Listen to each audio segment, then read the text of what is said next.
Well, hello everyone. Good morning, good afternoon, or good night, depending on the country where you are joining us today. Thank you all. First of all, well, to say that we hope that you all and your families are well, safe, and with good health in the middle of this global crisis, this pandemic that we are going through since the last couple of weeks. Welcome to this webinar.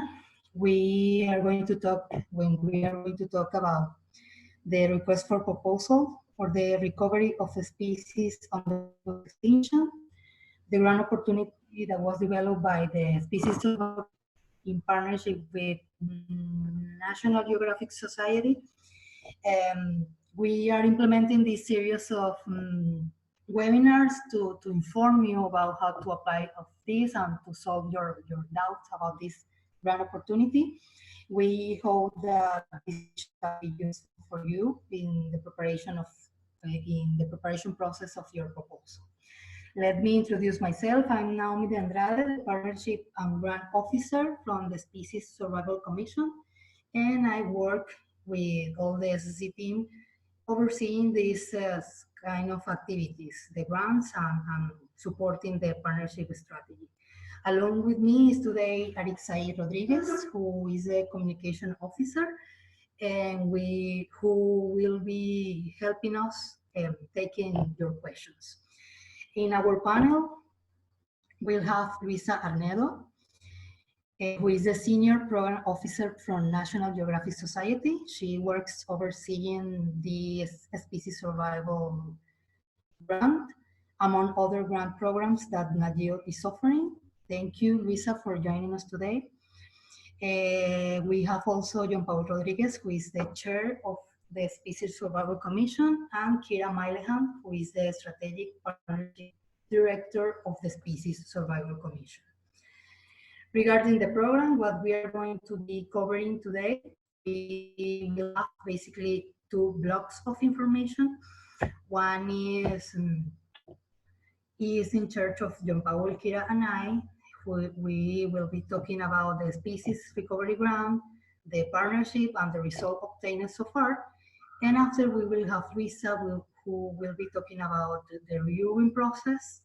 And also, she is going to give us some tips for improving your proposals based on the results of the review processes so far. Then we will have the question and answer session. Regarding this point, it is important to highlight that the question will be taken in writing only. So for do so, you must use the chat is at the bottom of your screen. You can see there, please write your questions there. So Arixai will be helping us monitoring the chat and preparing a file with your question, and we will be addressing your question during that session. So I think we can start. Please, John Paul, go ahead. Hello, good afternoon, everybody. I'm going to try to start my video. If it doesn't work, it doesn't matter. Well, welcome, everybody. It's really a pleasure to be here. Thank you so much for joining us. And like Naomi said, we wish that you are all doing well, considering the difficult circumstances. So here on your screen, you can see what we call the species conservation cycle of the IUCN Species Survival Commission. This conservation cycle has 5 elements, 3 components of the cycle, which are assess, plan, and act. A 4th element, which is the SSC network, sitting in the middle of the cycle. And all around it, in gray, we have that color that way to illustrate communication. So we have assess, plan, act, network, and communication as the 5 elements of this cycle. here at the top right, you'll see RedList, the logo. RedList is our primary tool for doing species assessments or biological diversity assessments more generally. There are many other ways that we do assessments, but the RedList is one of the key tools that we use. As you know, the RedList is a detailed catalog of the risk status of all species in the world, but it also includes a lot of additional information like species distribution, threats, conservation measures taken, biology, habitat, lots of information on the species. If you have not seen it, which is unlikely, but if you have not seen it, I invite you to visit the IUCN Red List of Threatened Species to get information on them. Now, once a species assessment has been performed, we go to the next stage, which is planning. Planning in the IUCN Species Survival Commission is led primarily by the Conservation Planning Specialist Group, who has a method that we all use for development of action plans. The action plans here at the bottom right, they are the translation of the information in the red list into a list of activities, of priority activities, of budget, of different actions that have to be taken to improve the state of the species. The third element there on the left, act, is then taking the action plans and implementing them and putting them into work for saving species. Here you will see the recovery of a species on the brink of extinction, request for proposals of National Geographic. Thus, as you will see in the next slide, also includes Fundación Segre, who's a contributor to this grant. And the two of them, National Geographic and Fundación Segre, they allow us to invest resources in activities identified in action plans of SSC. That way, we close the cycle with the ACT component, and the SSC network sits at the center of the cycle because the network provides the expertise and the knowledge on which all of this is based. So just to close, we start with the assessments, we turn those assessments into plans, and then National Geographic and Fundación Segre allow us to turn these plans into action. And our ultimate goal is to reduce the extinction risk of species and improve their status. Now I think for the next slide, I will pass it on to Naomi and Kira. Kira, please. Yeah, so as Naomi and Jean-Paul have already mentioned, this request for proposals was launched in 2018 by National Geographic, and Foundation Segre joined us in early 2019. And we've been able to run a number of grant cycles, so there are 2 grant cycles per year. And as you can see, the graph that's up on your screen, sorry, the table that's up on your screens right now shows you the number of applications we're receiving, the number of proposals from those application rounds that were funded, as well as the total amount allocated. And so the amounts vary depending on the applications, but you can see that that comes to a total of, across the application rounds in 2018, 2019, it came to a total of 465 applications submitted and 90 proposals that were then funded out of those applications. So there's a fairly high success rate, and the funding that has been allocated is just over $3.2 million. So the initial 2 years we were running a couple of additional grant cycles, and in this year there have been reduced down to 2, with the same number of the same opportunity for funding and the same funding available, just condensed into 2 cycles. And so it means that this year the grant cycles are, one is coming up fairly soon on April 22nd, and there will be another opportunity later in October this year. Naomi, do you want to move to the next slide? Thank you, Kira. Yes, sure. Let's talk about the goals of this grant, grant opportunity. So we have the main goal to have further biodiversity decline by implementing conservation plans for a species and group of species. In that sense, we look for support priorities of IUCN Species Survival Commission conservation plans, as well as conservation actions that are endorsed by the relevant IUCN specialist groups. It means that you can apply even though the formal IUCN conservation plan doesn't exist. To do that, we require that you, in your application, include a letter of endorsement signed by the chair, regional or thematic leader of the relevant IUCN specialist group, whether the conservation plan from IUCN exists or not. We have prepared a template to gather this information that is available in the NatGeo website. You can find it there. We also want to fund proposals across a range of geography and taxonomy. And in that sense, we would like to see more applications for underrepresented taxa. For us, underrepresented taxa means marine and freshwater species, plants, reptiles, and amphibians. And also, we would like to see more applications from critical endangered species. It's important to mention that this doesn't mean that you can also apply if your species is in other target or in other category of the red list. And finally, we normally give priority to proposals led by someone from the country where the field work is being conducted. We require that all applications include at least a local team member. This is in order to motivate or incentivize locally led conservation. And finally, to say that all this information is available on the NatGeo website. You can find all these requirements and goals there. And now I think that Luisa can help us with the next. Luisa, please. Yeah, hi Naomi, and hi. Hello. Can you hear me well? Okay. Yeah, yes, perfectly.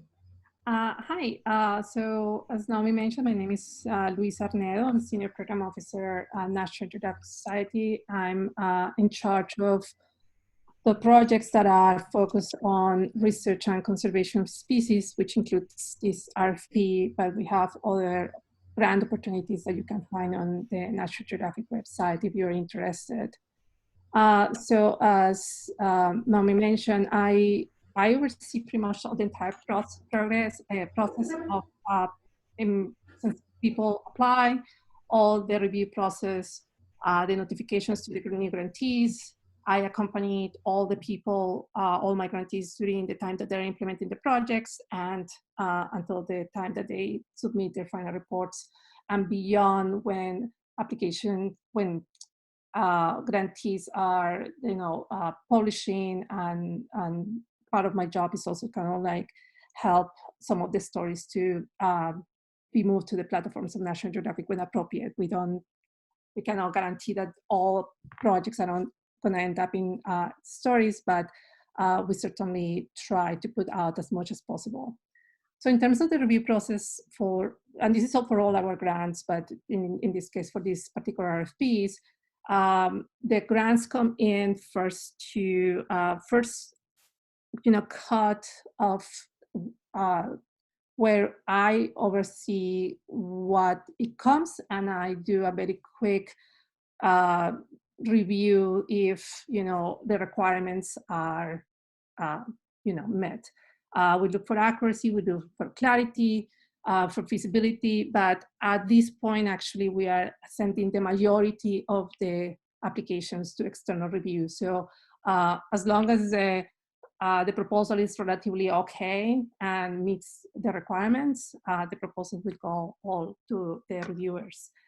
We have a pool of international experts that are our external advisors, and they are experts in different topics. So according to the taxa or the geographic distribution and some other things, we will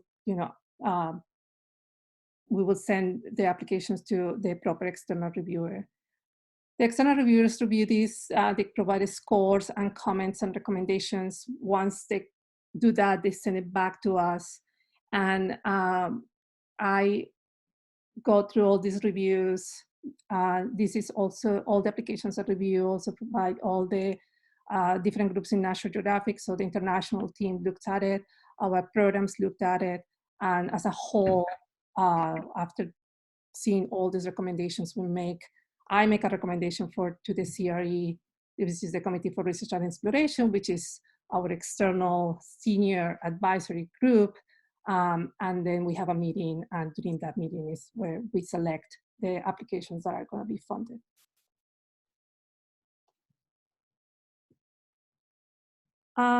So I'm going to quickly to, as you see, the review process is very, is very intense. So, and our grants are in general very competitive. So I'm just going to give you a few kind of like tips of what are the main reasons of why applications are declined and how you can, increase your chances of success. The first thing that we look at is if that the project meets a requirement. So as Naomi mentioned, we require an endorsement letter. If the endorsement letter is not there, that automatically will, cut you off. This opportunity is focused on implementation of the recommendation of the action plan. So it's very focused on action. And we understand that assessments and evaluations are, very important and fundamental, but that is not what this opportunity is intended for. There are other opportunities in National Geographic you could potentially apply for, especially for assessments, but not in this particular one. We also looked at sometimes people apply, but the PI doesn't necessarily have the proper expertise. People are very early in their careers, or the area where they want to do the work is not as something that they actually have experience working on. So that's something that also could, end up that your application is not moving forward through the review process. The other thing that is very important, and Naomi mentioned before, is that we give priority to local, conservationists. That doesn't mean that you cannot apply if you are not local. But one requirement is that you have to have a local collaborator. So one of the team members, at least one of your team members, needs to be from the country or from the region where you're working. Now, the role of that person has to be very clear. Cannot be the person that is going to help you with the permits. Cannot be the person that is going to drive you around or the guide. It has to be a conservationist. Our goal is to, increase capacity. So it has to be somebody that is actually going to have a very specific role in the project, and that is going to participate and is going to be your partner, your real partner in the project. And this goal, for everybody that is applying. Of the other reasons why projects usually don't make it, sometimes people try to do things that are too big. So, because action plans usually are very comprehensive, but you don't have to do the entire action plan. So you select the activities that are proper for your project, but don't try to do everything. So if the project is too big, sometimes the projects are too vague or too over the place, or are just very unrealistic, that will kill it. We obviously need that the goals and objectives are very clear and that they're smart. The methodology is one of the things that, especially our external reviewers, look at it very closely. So if the methodology is not appropriate, or we have limitations in the number of words that you can add. However, you need to be sure that anything in the methodology that's important to mention, you have to include it. You need to be clear about how you're going to measure success. At the end, what success looks like, or that you don't have clear outcomes. The budget for this RFP, the maximum that you can request is $50,000. So if you go over that limit, it's more likely that it's going to be cut.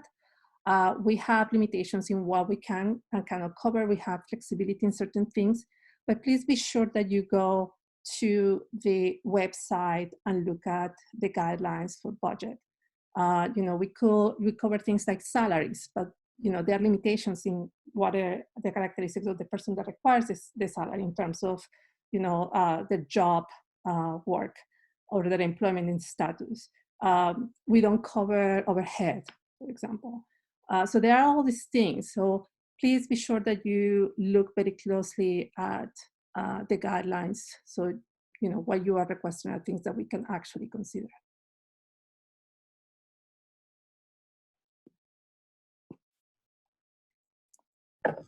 Oh, sorry, I was mute. Thank you, Luisa. So, thanks so much, and also thank you, John Paul and Kia. Now, following the program, we will start with the question and answer session. Based on the question, remember that you can write your questions on the chat, and Alexei will help us with this. If we have a large number of questions, we will select one of them, and if we have time, we will continue or back with the other questions. Otherwise, we normally, in these webinar sessions, we normally make frequently asked questions file that we after share with all the participants. So if we can cover all of them, perfect. If not, you will receive this file that we will prepare. So I don't know, Alexei, if we have some questions ready. Let's see. Yeah. We have some. The first one, can successful applicants reapply for future funds, and will this program after April 2020? I think this is for Luisa. Yeah, so if you already have received a grant, you can apply again, but you have to close first the grant that you currently have. And so far, for now, we have this opportunity until the end of 2021. So we have, this year and next year. But you have to be sure that your previous grant is closed, that you have submitted all your requirements and reports before you can apply again. Okay, thank you. Next one is, our application is focused on habitat conservation for two endemic and a risk of extinction species, one mammal, one bird. Would fit your expectations? Would it fit your expectations? I think that's for me too. Yeah, so if the threat, if the conservation threat is, for example, habitat destruction, and restoration is something that you need to do to recover these species, yes, but you need to present it in a way that is very clear what is the problem and how you're going to solve it and how that is going to improve the species that you're targeting. And just to add to that, you will also have to, you will still have to have an endorsement from an IUCN specialist group that it is a priority in the conservation of that species. And so in this case, you could, if you've got one mammal and one bird, you could reach out to both of the relevant specialist groups, or you could reach out to one or the other. I mean, I'd probably recommend reaching out to both specialist groups just to double your chances of getting a response and an endorsement letter. But you would still need to have an endorsement letter from a specialist group saying that habitat conservation is indeed a priority for that species. Great, thank you. Next one. Okay. Given that this grant is great for recovering species from the breeding, will you be accepting proposals that incorporate captive programs and the elements they use to enhance population that then lead to reintroduction, monitoring, and recovery of population in the wild? Yes, we have received a good number of applications that include ex situ conservation. When it comes to captive programs, you need to be very careful how you present it, that you have the capacity, that you have the facilities, that you have the personnel to, staff to do it right, and what is the, why this is the only choice, like for the species, this is the only way to go. Well, and exit 2 management is a conservation priority that is highlighted in quite a few different IUCN specialist group action plans as well, and often as kind of a suite of initiatives. But again, many, in terms of seeking that endorsement letter from a specialist group, quite a few IUCN action plans that are active at the moment have exit 2 conservation as key priority elements, but also a growing number of specialist groups are interacting with the exit 2 community for reviewing kind of the prioritization of exit 2 elements as well. So again, just making sure that you reach out and get that endorsement from an IUCN. Great. The next one is, what if the species doesn't have an action plan, but is in dire need of conservation, and thus part of the project is to design an action plan?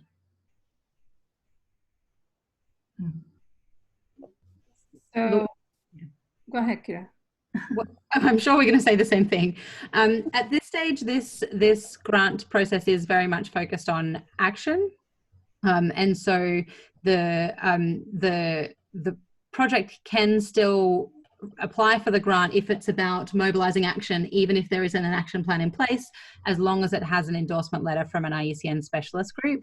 However, the design and development of an action plan isn't currently covered in this grant RFP, although it is also something that you could reach out to the IUCN conservation planning specialist group or chair's office about in terms of support for developing action plans. Luisa, were you going to say anything different to that? No, no. It's just that to clarify that for many species, the conservation action plan doesn't exist. So part of having the endorsement letter is that to ensure that the activities that you are proposing are endorsed by the proper conservation species specialist group. So that's the other way to go around, and not only species that have a conservation action plan are the ones that can be submitted for. Great, thank you. Does the start date can be before 6 months from application, for example, in June this year? So the thing is that you are not going to know by June if you have the funding. So if you apply in April, you will know. So our next grants meeting in July. So you will hear from us in July, probably early in August. So, you can, we allow sometimes people to, if they already know that they were going to get funding, but the funding hasn't come out, like it's in process. And if they need to buy things, they can do it and then.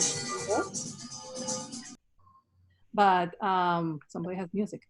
But you cannot, by June you're not gonna know. So. Okay. Are there any budget restrictions on the amount of field equipment can be included in the budget, assuming that equipment is specifically needed for the project work? No, we don't have any restrictions. You do need to justify every item that you request, and that's true for equipment and for everything. But especially for large, if you need equipment that is large, like this expensive, you need to justify it very well. But we don't have a restriction on what you need to buy. Perfect. Do we need reference letters? If so, do they have to be from the team, of an external person? No, besides the endorsement letter from SSE, we don't request any other recommendations. Great. Let's see the next one. For a plant species that is functionally extinct in the wild, good assessment of genetic diversity in captive garden collections for the purpose of establishing a genetically representative assurance colony be a potentially fundable project? This is a tricky one. This seems to be that it's more research to me than conservation action. I would suggest that you look into our exploration grants, which are our more general grants, and you can do research there, and that's where we are very focused on the research. And those grants are, like our more common ones. I don't think that this fits well here, since it's very focused on research and not in conservation directly. For Luisa, will I be eligible to apply for another Nat Geo grant while holding this grant? No, so you need to, you are only allowed to apply for one grant at a time as a PI, or have one grant active at a time. So as I said before, you cannot apply again until you close the current grant. Now, this is as a PI. If you are planning to apply, if your team is planning to apply for another grant, but the PI is different and you are one of the team members or a co-PI, then you can do that. Great. Let's see the network. As a storyteller, it is possible to make a documentary to bring awareness about the threats of a particular species? You can, but not through this program. Yeah, we have a storytelling grant. So again, you can look into our website, and it's classified by different disciplines and different groups. So storytelling grants is one of them. You will need to, they have different requirements. So it's storytelling, you need to have experience as a storyteller. So if it's a documentary, you need to show that you have experience creating documentaries and doing that kind of work. But please look into our website and the grants programs, and you can find more information there. Perfect. The next one is, if you have a project that protects multiple IUCN critical endangered species, do we need multiple endorsement letters? No, you don't need multiple endorsement letters. In order to be eligible, you only need one endorsement letter. However, we would encourage you to reach out to the relevant IUCN specialist groups to your project. One of the reasons that we require an endorsement letter for an application is to try and encourage collaboration across species conservation, as well as identifying projects that are genuinely priorities for taxa. And our specialist groups are quite wide networks of experts and have a lot of experience and on the taxa. And so while you don't need multiple endorsement letters, we would still love to encourage you to reach out to the relevant specialist groups if you have multiple taxa that are protected by your project. But yes, one endorsement letter will meet the criteria. Perfect. Can you submit more than one application for different species, for example? Again, as a PI, no, you can only apply for one at a time. Now, if you are in a big team or a big lab and different people want to apply for different species, that is okay, but just keep in mind that you're going to be competing with each other. Exactly. Let's see. Does the PI need to have educational qualification, and it is not a necessity? Will an application still be hampered by this in any way? No, we don't look at formal education as part of one of the requirements, but what we look at it is that the person has the experience to do that. So we know a lot of conservation practitioners have been working in conservation for 20 years, but not necessarily have a conventional education. So we look into that, but you don't need to have a certain level of education to apply. Like, you need to be 18. that's the minimum. That's what we require by law. But in terms of education, no, but experiences. Okay, makes sense. What if IUCN specialist group doesn't respond to requests? Have already reached out? So this question, we can help you with that. So the IUCN SSC Chair's Office is here to help you if you're not successful in getting a response or reaching out to the IUCN specialist group, or if you have questions about which group to reach out to. And the way to get in touch with us is the inquiry email on the website. So it's the speciesrecovery@ssc.iucn.org, which is on the website for the RFP. Just send us an email and let us know that you're having trouble reaching out to a specialist group, or you have other questions about specialist groups, and Naomi will get in touch with you and will help follow up with the specialist group. Sure. But just to add to that, sorry. Go ahead. I was just going to quickly say, to add to that though, that doesn't mean that we can guarantee that a specialist group will agree to provide a letter of endorsement. So sometimes the specialist groups do not agree that projects are the highest priorities for the conservation of that species or taxa. And so we can't guarantee that a specialist group will agree to give you an endorsement letter for your project, but we will work with you to get a response from the specialist group and to follow up with seeking those endorsement letters. Exactly. The next one is, how should we discuss breeding plans that can be facilitated by the grant, but the outcomes will take a long time to come to fruition beyond the time frame of the budget? So these grants are for 2 years. So that's kind of like the timeline that you have. I understand that in some cases, but in many cases in conservation, you are not going to see results like right away. So my advice is that you are very, honest in how you write this, and you describe very clearly what are the activities that are going to be done during the 2 years that you have for timeline with us, and just that you are able to complete, with the expectation that like some of the outcomes, if it comes to just kind of breeding at species, is going to come out later. As I mentioned before, part of my job is to follow up with grantees after they finish the projects. And, many of our projects are in research, and people finish it and they publish their papers years later.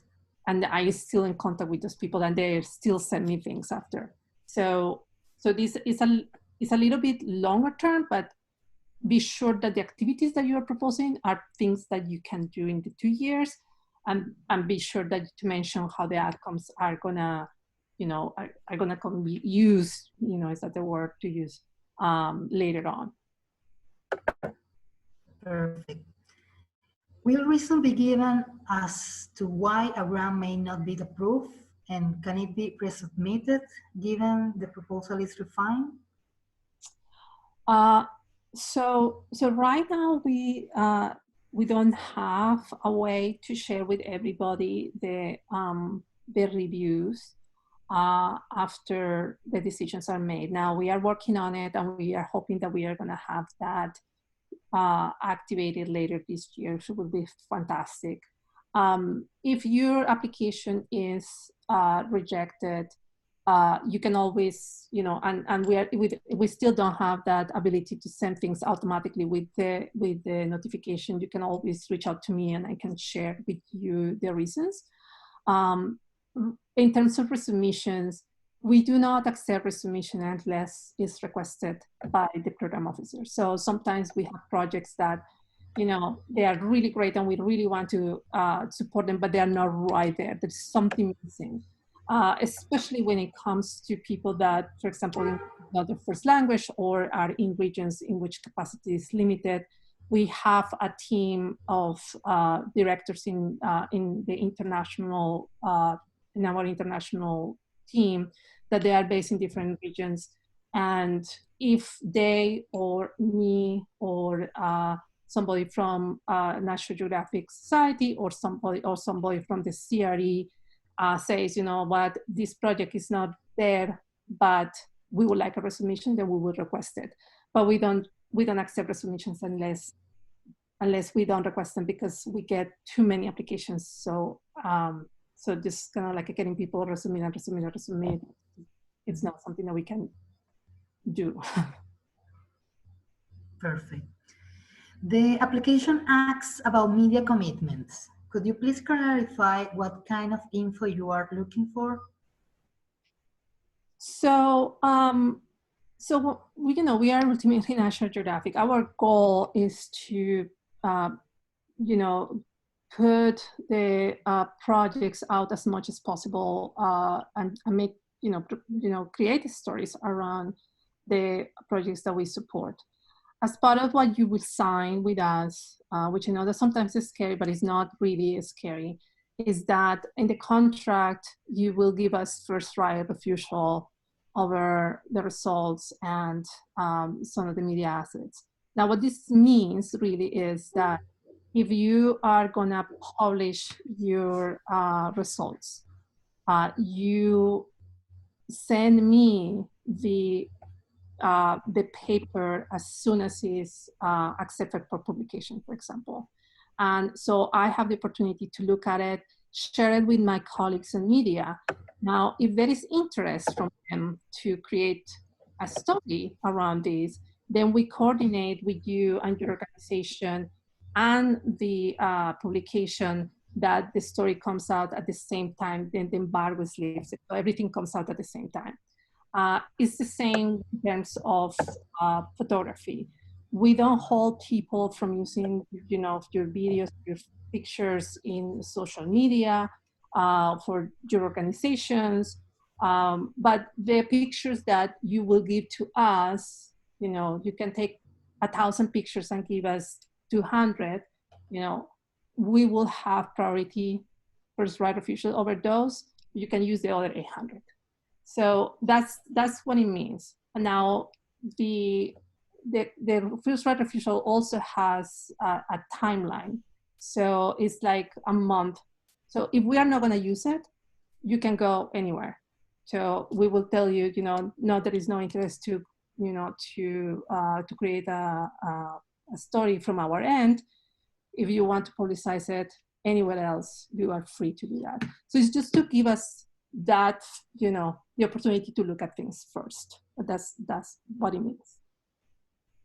Perfect. The next one, I think, is for other ground, but we are gonna take it anyway. I see that projects that involve early career conservationists are encouraged. Could someone in their theories be considered an early career conservationist? So we have a grant that is early career grants. Yeah. That is a separate type of grant. Mm-hmm. And it's very broad in terms of topics. And we do conservation, and we do, conservation in terms of, at the ecosystem level, but we also do conservation at the species level. You can look in the website, the requirements for that. We don't have an age limit for this, but you have to have less than 5 years of experience or professional experience on the, on the field that you are applying. Perfect.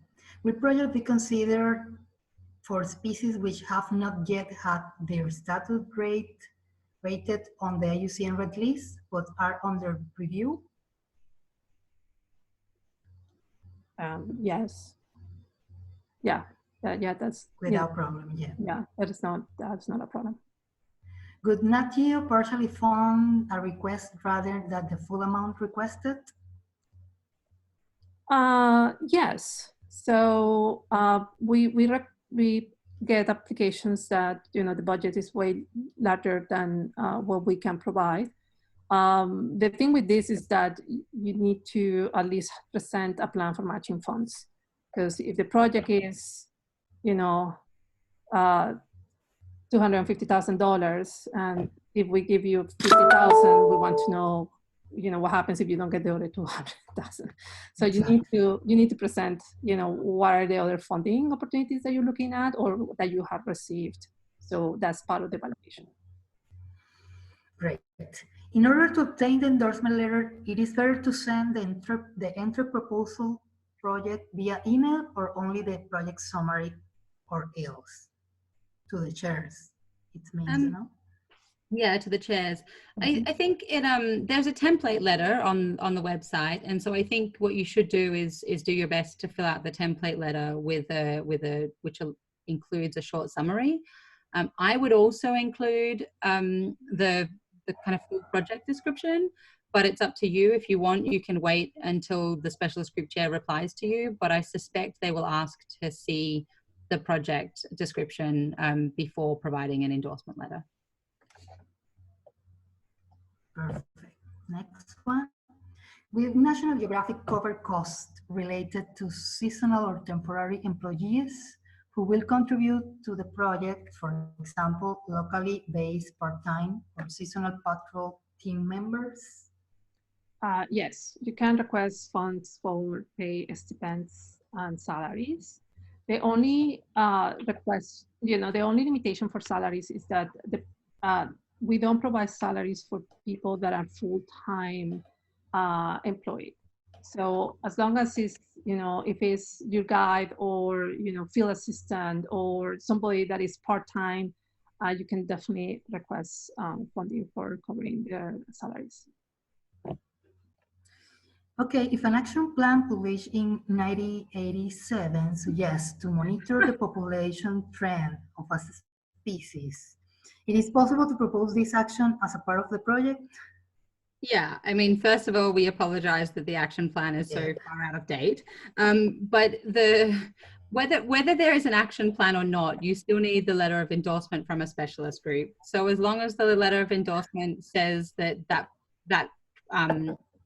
action is still a priority, then, which I imagine it probably would, then you can apply. But Luisa, this is about monitoring a population trend. So in terms of your ability to cite an action in a plan from 1987, yes, you can do that. But Luisa might want to say more about whether or not monitoring a population trend would meet the criteria for this grant. Yeah, monitoring really doesn't, it doesn't fit on this. Now you can check on the exploration grants and there is certainly monitoring there, but for this particular grant, it doesn't apply because it's not applied conservation. Although I've noticed that you say as part of the project. So, I mean, maybe it depends on what the rest of the project is. If it's to inform direct conservation, I don't, yeah, so. Correct. If you have a section that is applied conservation, and you have one part that is the monitoring, yeah, as long as the majority or the main activity, we can do it. Okay, the next one is for Luisa, and it's not related to this IUCN grant. Are there plans to reopen the new Nat Geo Biodiversity and Discovery grant? Not at the moment. We had the deadline in January, and we have one call which is massively full with applications. But at this point, we don't have. We might later in the year or next year. Obviously, with the COVID-19, things are changing, and we don't know how our budget is going to be. But for other opportunities, but maybe we do, but not for now. Okay, we have a couple of more questions. What is the maximum amount that can be requested? For this one is 50,000. Okay. Can miscellaneous expenses include manuscript cost? Actually, no. So manuscript cost is one of the things that we do not support currently. Perfect.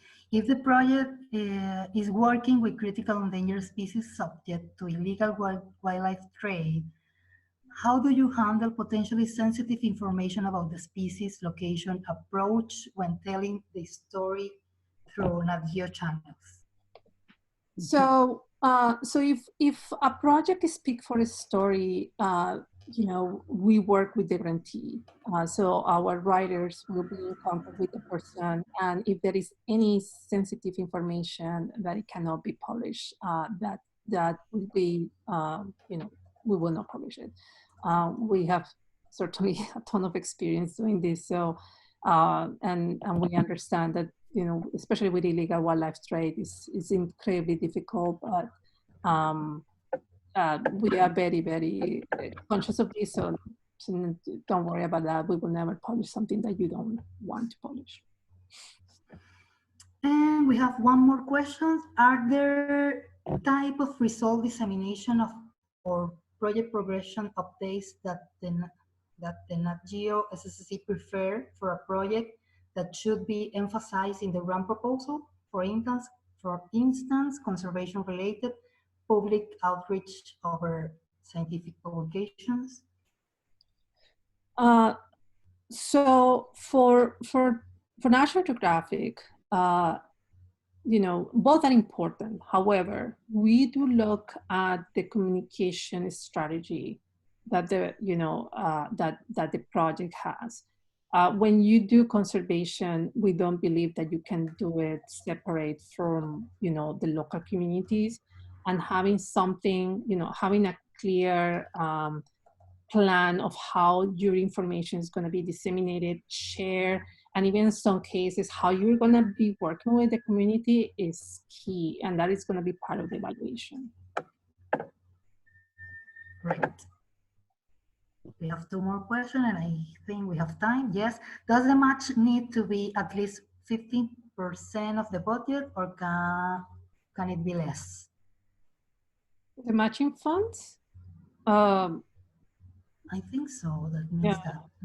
You know, I think that you need to just figure out how much your entire budget is, and you know, we don't have a limit of like how much matching can be or not. You know, like we don't have anything like that. But again, you know, if you have other sources, that is great. You ask for what you need from us. But we don't have any, you know, don't have a particular requirement on that. Okay, is training in anti-poaching techniques for employed wards and salaries and equipment related to anti-poaching for a critical endangered species considered conservation action under this grant? Yeah, we support. No, it's okay. We support those activities, but again, as Kira had mentioned multiple times, you know, you have to be sure that this is an activity that is endorsed by SSC, that is a critical activity for the conservation of the species. But if it is, yes, we do not fund ammunition or guns. So if it's just training for and salaries, yes, but we do not fund any kind of weapons or ammunition. I think this one is more like a concern, but a question, but we can take it. Can someone speak to COVID and how it might impact planning projects? Yes. So right now we are, you know, we are completely flexible. We totally understand that, you know, nobody knows what is going to happen in the next few months. Things are very uncertain. I have spent the last couple of weeks talking with my grantees that many of them were already in the field and had to go back. And so our policy right now is, you know, plan thinking that things are going to be back to normal in the fall, but if you receive the grant and you need to postpone, we are, you know, we are completely open to provide as many, you know, extensions as people will need at this point. You know, like it's a completely different world, and we understand that, you know, even in normal conditions, field work is complicated and unpredictable. Right now is to the extreme. So I just feel free to apply, and we will figure out later the timelines. Yes, great question. Great question. So these are the two last questions. Since the emphasis is on action, it is okay to propose a project that first collects the evidence surveys that is in turn used to guide action within the project? So again, so this would be more a research project. And it's very unlikely that you're going to be able to provide a project that is comprehensive, that has both parts, because you need to do one thing before you can know what the actions are needed. So, so I would say that you apply to a different, that you maybe apply for an exploration grant to do the surveys and the research plan part of it first, and later on apply to something related to conservation. Perfect. And the last one is a follow-up question about genetic assessment. Does the fact that conducting conservation genetic of the species in question is an action item within an endorsement species conservation plan change eligibility of this type of project? You know, this is the kind of question that I will need to see like a summary of what you're going to do to be able to give you a more proper answer, because, you know, it is difficult to tell you if it fits or not. Feel free to email me and I can, and maybe send me a summary of a few sentences, what is that you're planning to do, and I can look at it more closely. Because it's, yeah, just from what I've seen right now, it's still, it feels to me that what you're doing is assessments, then it is still applies, it still relates to research and not to apply conservation. But you might be able to convince me. Thank you, Luisa. Well, I think given the time, we can stop here. We will take your other question from the chat. And as I mentioned before, we will make this sort of file with questions and answers, and we will share this information with you. Thanks to our panelists. I don't know if someone wants to make a concluding remark. I don't know, John Paul or Kira, given that Luisa talked more than the other one. Thank you, Luisa. I could, yeah, thank you, Luisa and Kira and Naomi. I just want to say that to all of our potential applicants, that if you are familiar with the world of applications for grants, there are few that are as prestigious and well-known as this one, that opens many doors into the world of Nat Geo and creates other opportunities if you do well. But also, we are in a good moment in terms of odds of being approved. The chances of getting a grant, if you apply and follow, like Luisa said, if you follow the rules, if you play by the rules, then the chances of getting it are fairly high compared to other requests for proposals in other contexts. So it's a great opportunity as a career booster. It's a great opportunity in terms of odds, and it really makes it worth your effort. So I really, really encourage you not only to apply, but also tell others to do so. And if you cannot do it by the April deadline, make sure you do it by October. And thank you very much, all of you, for being here, and my fellow panelists. Exactly. Thank you all. Thank you, our panelists and the participants, for those extraordinary questions. We really hope this webinar has been useful for you in order to clarify your doubts and in the preparation process of your proposal.